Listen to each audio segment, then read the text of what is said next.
Sa ngayon, nagtatawa sila eh. Kasi ang pumirma lang, 6,000 lang. Ano ba yung 6,000 lang? Oh, hindi sila natatakot sa 6,000 na pirma. Ibig sabihin, marami tayo na nag-iisip ng parehas na gusto nating ma-address yung concerns natin. In fact, nawala na tayo ng tiwala sa administration. Kaya withdrawal of support. Pwedeng isaalang-alang yung mga nangyayari ngayon na nakita natin, mga nakaraan na linggo at buwan, isa't kalahating taon, malinaw yung mga pangyayari, pag tahi-tahiin mo yun, connect the dots, we have a government that is oppressive. Wala sa kanila yung rights mo. Ang sa akin kasi, teka muna, binoto kita, I deserve an explanation. Mula do sa pera, do sa resolution 10 na yan, yung pera na yan, mali yan. Bakit kayo nagli-liquidate ng walang resibo? Certification. First lady ang nagko-control. Di naman siya binoto eh. Anong right ng first lady padalin yung bansa natin? Ito nga mga kababayan, bago natin ituloy ang video na ito, kung bago ka lang sa aking YouTube channel baka pwede makahingi ng like at subscribe at click mo na rin ang notification bell para updated ka sa aking nilalabas na bagong video. Salamat po. Ano yung pwedeng mangyari 2024? Yung yung tingin ko, analysis ko. Sa ngayon, nagtatawa sila eh. Kasi ang pumirma lang 6,000 lang. Ano ba yung 6,000 lang? Oh, hindi sila natatakot sa 6,000 na pirma. Ang takot niyan pagka umabot na milyon-milyon. Pero sa 5,000, 6,000 na pirma diyan sa change.org in 3 days, makikita mo na kinakabahan sila. Dahil sa inyo, kinakabahan sila. Yung 200, natakot yung Kongreso. 200 general. At saka si General Manager, si General Anesthesia. Hindi, walang takot si General Anesthesia eh. Walang nararamdaman eh. Na-injectionan sa spine. General Anesthesia. Saka General Patronage, no? Yung mga nagpirma na PMA, luko-luko itong mga aso na ito. Hindi sila natakot. Natakot yung Kongreso. Sipin nyo sa 6,000 na ngayon, and then still counting. Pagka umabot yan ng 100,000, uy, marami yon. Ibig sabihin, medyo may say na yung 100,000. Pag umabot yan ng 1,000,000 in the next few days, grabe. Ibig sabihin, marami tayo na nag-iisip ng parehas na gusto nating ma-address yung concerns natin. In fact, nawala na tayo ng tiwala sa administration. Kaya withdrawal of support. Yun. So ano yung mga pwedeng mangyari? Number 1, status quo. Status quo. Bakit status quo? Walang pagbabago. Hindi mabago. Paano? Kunyari, ang pumirme, 100,000 lang. O 5,000, 6,000, o kaya 10,000, o kaya 1,000,000 na kamo. 1,000,000, sasabihin naman, 31 million yung bumoto sa akin eh. Oh, 31 million yung bumoto sa akin, I have the mandate, 1 million lang yun. O wala, di ba? Wala, still the president. O, yun. So, status quo. Ibig sabihin, he'll run he has the mandate hanggang 2028. Iba yung wala yung mandate. Wala na yung mandate, ibig sabihin, yung sa 31 million, you have about, kalahati? 15, 16, mga ganon, thereabout. 16 million yung boto, yung sa kanya. He doesn't have the mandate because nagsalita na yung mga tao. Ganon yun. And ang bumoto kay Inday Sara is 32 million. So, kumbaga sa nagwi-withdrawal ng support yung 16-20 million and then doesn't have the mandate and then sinasabi ng na si Sara na yung presidente. Why are you so atat na i-withdraw yung support? Ba't hindi mo bigyan ng tsansa para matapos niya yung term niya? Para malinis niya yung pangalan ng mga Marcos. Kasi hindi mo pwedeng isaalang-alang yung mga nangyayari ngayon na nakita natin, mga nakaraan na linggo at buwan, isa't kalahating taon, malinaw yung mga pangyayari, pag tahi-tahiin mo yun, connect the dots, we have a government that is oppressive. Oppressive. Talagang walang pake sa Pilipino. Talagang tinitiris tayo. Yun yung dating. Ayaw yung justice na ano, hindi na ibibigay yung justice. Yung ito yung ginawa kay Celis tsaka kay Doc Lorraine. Gusto niyo ba mangyari sa inyo? Patawag kayo sa Congress and then ano lang kayo? Tag dito. Yung resource speaker kayo. Tapos hindi sang-ayon yung sinasabi mo. Oy, contempt. Kulong ka. SMNI, suspendido ka kasi hindi sila sang-ayon sa programa mo. Tatakutin ka na tanggalin yung franchise. So, may mali eh. May mali. Oppressive nga eh, no? Oppressive. Baliwala sa kanila yung rights mo. Ang sa akin kasi, teka muna. Binoto kita, I deserve an explanation. Mula do sa pera, do sa resolution 10 na yan, yung pera na yan, mali yan. Bakit kayo nagli-liquidate ng walang resibo? Certification lang. That will breed corruption. Mali yan. Tapos hanggang ngayon, walang nagsasalita. Walang explanation. Sana man lang may magsabi na malinis ako, ganun ba? Ako, ito, resibo. O, yan.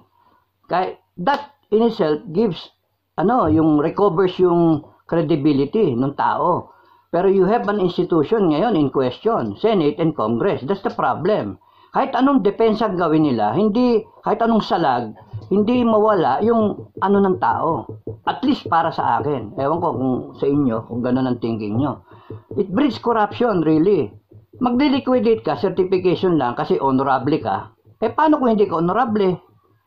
Kasi the honorable title, ikinabit lang yun nung naboto ka ng tao. And mind you, ang pinakamaboto is 200,000.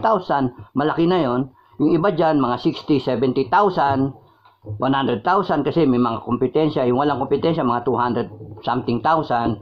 So, sipin mo 200,000. Tapos ngayon, parang sila yung nasusunod. Nasaan yung presidente? Na 31 million yung bumoto. Yung first lady na walang bumoto kahit isa. Bakit nadidinig mo ngayon sa mga birada ng mga vlogger? Bakit ang first lady ang nagko-control? Hindi naman siya binoto eh. Anong right ng first lady padalin yung bansa natin? Anong right? Anong right ng Speaker of the House? Desisyon ng bansa natin. Desisyon na yung chacha na yan. Desisyon na yung mga NPA na yan, yung pistoks na yan. Anong right? Because we gave the mandate to a president with 31 million voters. Sa kanya natin binigay. Nasaan ang Pangulo?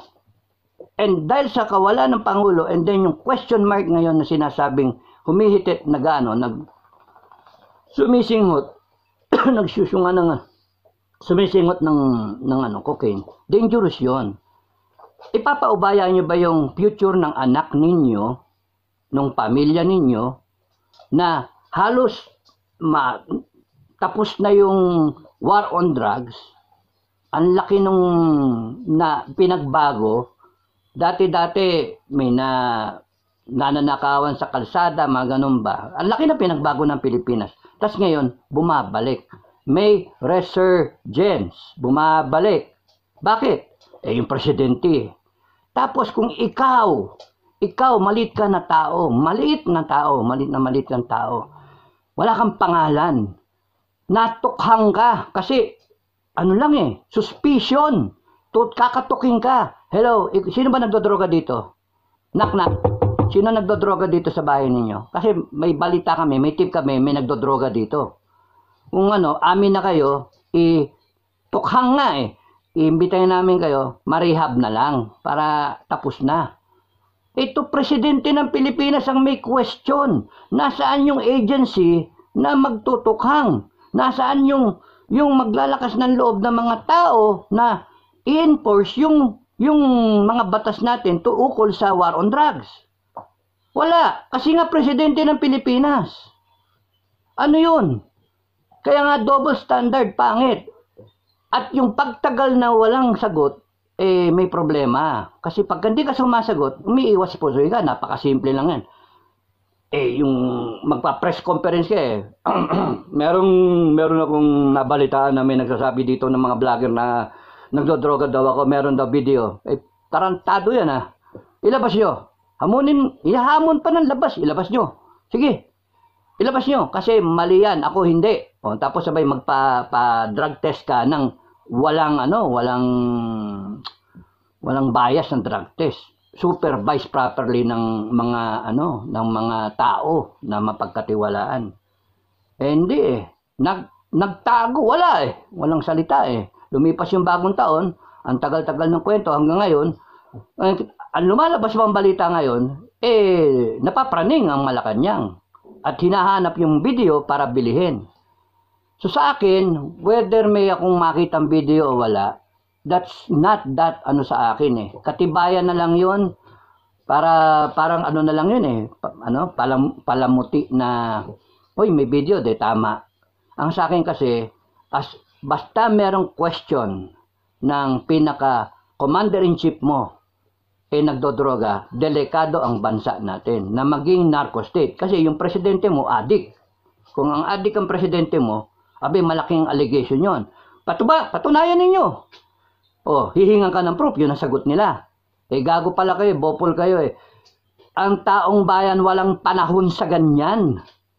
Na may allegation ng nagdodroga ka, ipakita mo sa taong bayan to gain that public trust. Yun ang mahalaga. Ibinigay siya yung boto. Hindi, isasapalaran ko ba'y pamilya ko, yung mga anak ko, apo ko, para magmamana sila ng Pilipinas na parang tayo? Na parang sa South America. Patayin ka pagka nag-ingay ka. Kaya nga, hindi dapat palakpasin yan. Yun yung sa akin. Kaya yon. Pero kung kunyari, tinatawanan lang kayo, tinatawanan lang ako, wala yan. Wala yan. 5,000, kita mo yan, wala yan. 5,000, 6,000. Bali wala yan. Pero if it continues, kaya kayo, i-share ninyo, tanong nyo kung sino yung may gusto. Basahin, kung gustong mag-indicate, then fine. Tapos share nyo lang. Because this is being done in a peaceful manner. We are exercising our rights well within the framework ng Constitution na ino-oppress ka na nga, yung gobyerno mo nga pinipigil yung paglabas ng katotohanan, tapos noon ang sinasagot nila mga vlogger at mga troll na tirahin yung mga naghahatid ng good news, yung kita niyo yung mga sino ba? Sila SAS, Marlica, sila General Macanas, ewan ko sino pa yung ibang vlogger, tinitira sila. Si Aratiles, lahat sila. So, pinapadala, tinatapatan. Sa akin may tumatapat na rin. Pero for all I care, kahit sirain, sabi ko nga, kahit siraan ako na siraan, it will not change. Bagkus, nadadagdagan pa ang pananaw ko na sirang-sira kayo sa akin. Kung nagustuhan mo ang ganitong video, huwag kalimutan ang magkomento kung ano ang saloobin mo. Salamat po.